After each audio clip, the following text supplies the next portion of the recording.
Welcome to Barton Village. As usual, this video is designed as an aid to exploration. Log off the computer, pull up this video on your phone, and go for a walk. Each time I'm done talking about a building, I'll throw up a map to get you to the next one. Pause the video and take a stroll. Indeed, feel free to wander off script for a while. I'll still be there when you get to the next site, and there's always another side street to explore. Today's video is the second part of the Barton Village walk, focusing on the area east of Wentworth Street. Like the western portion of this area, the section of Barton Street East developed in the early 20th century as immigrants from Eastern, Central, and Southern Europe flooded into the region to work at factories like Westinghouse and International Harvester, both of which established large factories north of Barton Street. This stretch of Barton in particular came to be strongly associated with the city's Polish community, although dozens of other groups coexisted alongside them. Today's walk begins at the intersection of Barton and Wentworth Streets. The northeast corner of Barton and Wentworth was historically taken up by Woodland Park.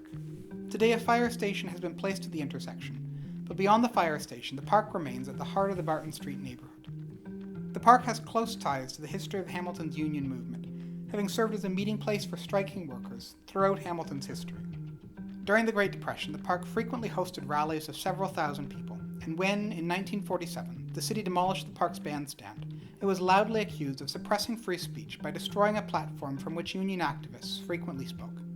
Walk a block and a half south on Wentworth Avenue to the classical structure north of Cathy Weaver Elementary School.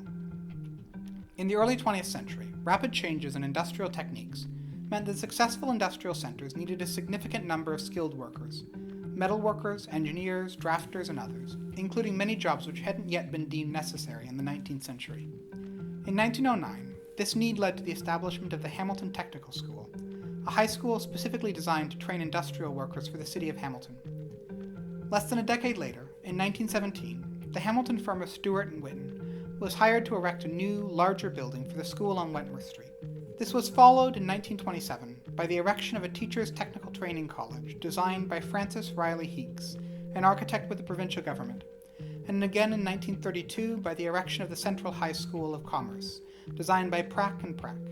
The entire complex has been devastated by demolitions, with only the teacher's training school, the structure you're standing in front of, surviving to the present day. Walk east through the school parking lot to Sanford Avenue. Turn left, walking a block and a half north to Barton Street. The building on the southeast corner of Barton and Sanford was built in 1906 as the Barton Street Methodist Church to serve the growing community around it. The building was designed by William Arthur Edwards, a local architect, and renamed the Livingston Methodist Church in 1916 in honor of a popular minister. The church closed its doors in 1999, and the building is now home to a Korean congregation. Continue north another block on Sanford Avenue to the corner of Sanford and Myler. The 7-story building on the southeast corner of Sanford and Myler was built in 1917 as the head offices of the Canadian Westinghouse Company. Westinghouse was an American company which established a Canadian subsidiary in 1896 to manufacture air brakes. One of Hamilton's largest industries right from the start, the complex eventually expanded to cover several city blocks north of Myler Street, with a secondary facility in the city's west end. The 1917 office structure reflected contemporary architectural trends developing in Chicago, with a simple brick structure featuring stone highlights and a clearly articulated base, shaft, and crown.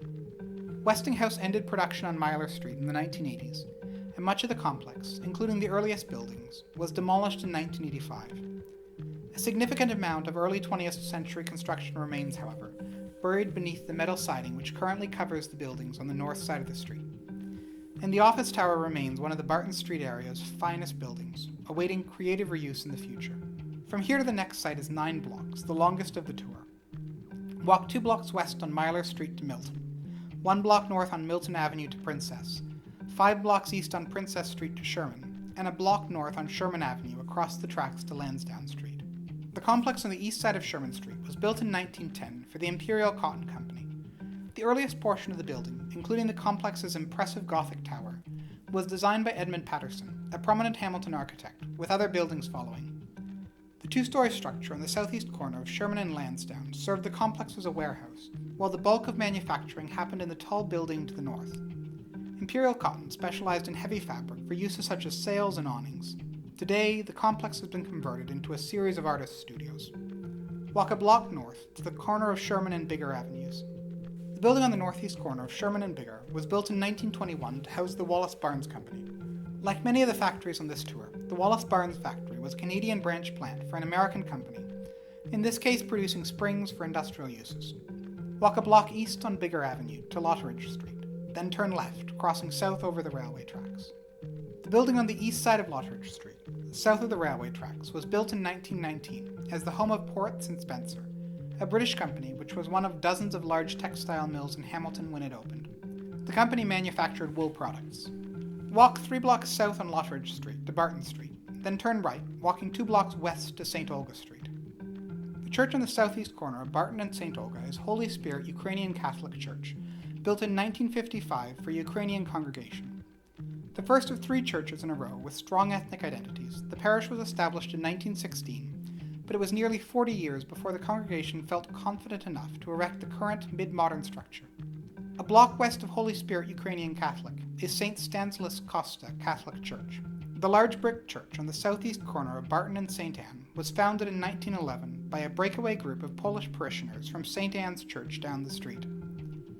Over 300 men met, requesting a Polish-language Catholic parish and offering to contribute a day's wages every month to support such a church. The construction of St. Stanislaus proved a major rallying point for the city's Polish community and led to the concentration of Hamilton's Polish community along its stretch of Barton Street for decades. Yet another block west, on the southeast corner of Barton and Sherman, you'll see St. Anne's Roman Catholic Church, the area's oldest Catholic congregation. Founded in 1905, when much of the area east of Sherman Avenue was still open countryside, the parish had established dedicated Italian and Polish services, and it was from this congregation that the Polish St. Stanislaus broke off in 1911. Despite the division of the congregation, St. Anne's continued to grow rapidly, and by 1923 a new building was required. The present Romanesque church was erected to plans by Toronto architect Arthur William Holmes, and continues to house an active congregation. St. Anne's has a magnificent interior, and is often open for prayer during the day. If you have an opportunity to step into the nave, I strongly recommend taking advantage of it. Continue west a block and a half on Barton Street to the intersection of Barton and Ruth. The white building on the south side of Barton at the end of Ruth was built in 1936 as the Casa d'Italia. Conceived of as a social center for the Italian immigrants living in the Barton Street area, the group building the structure accepted funding from Mussolini's government in Italy, which was actively attempting to support the Italian diaspora abroad. Following the start of the Second World War, Hamilton's Italian community was looked upon as a potential fifth column, a suspicion aggravated by the connection between the Casa d'Italia and the fascist government in Rome. Most of the city's Italian leaders were arrested and detained for the length of the war, and by the end of the war the Casa d'Italia had lost their building to bankruptcy. Continue east a block on Barton Street to Gibson Avenue. The school on the north side of Barton, from Gibson to Birch, was built in 1913 as the Gibson School, one of several new schools designed to serve the area's growing population. The Gibson School was designed by the local architectural firm of Stewart and Whitten. The school, like the street it stands on, was named after John Gibson, an important Hamilton industrialist and politician who was largely responsible for bringing plentiful electricity to Hamilton for the first time at the turn of the century. The school is currently undergoing a conversion into loft-style apartments. Walk another 2 blocks east on Barton Street to the intersection of Barton and Sturton Streets. The building on the southeast corner of Barton and Sturton was built in 1919 as Postal Station B. In the early 20th century, before the adoption of home delivery, it was necessary for people to pick up their mail from the post office, and as such the buildings became important community hubs. Indeed, the presence of a post office was often taken as recognition by the federal government that a significant community existed in a given location, and it was not unusual for local businessmen to regard their post office with a sense of intense pride. A little further west, on the northeast corner of Barton Street and Milton Avenue, is the Barton branch of the Hamilton Public Library. The branch is the city's oldest, having been established in 1908. After 12 years in temporary locations, the library board jumped on the opportunity to purchase a former YMCA building in 1920. The current library building replaced the old structure in 1963, although its present appearance dates to renovations which happened in 1999. Walk another block west on Barton Street to Westinghouse Avenue. The building on the northeast corner of Barton and Westinghouse was erected in 1907 as the home of the Bank of British North America. Designed by Charles Mill, a prominent Hamilton architect, the building features elaborate stonework. The former bank has recently been transformed into a restaurant, reflective of the area's ongoing revival. From here you can return to the start of the walk by walking 2 blocks west on Barton Street to Wentworth Street, from which point you can either spend some time wandering through the attractive residential streets to the south, or, if you started with this walk, begin the first part of our Barton Village tour.